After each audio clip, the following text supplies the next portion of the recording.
Mit navn er Susanne Stormer.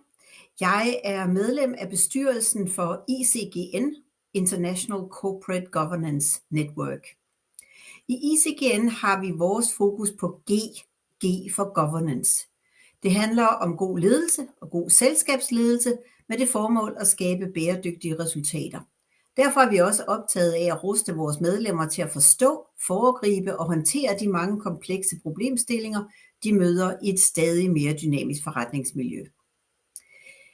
Jeg er her for at opfordre jer til at nominere kandidater til 2 priser: ICGN's Excellence in Corporate Governance Award og Excellence in Stewardship Award.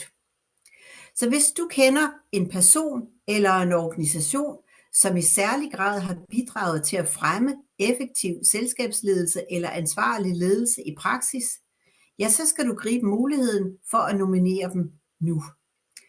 På ICGN's hjemmeside under Awards finder I et skema, der er nemt at udfylde.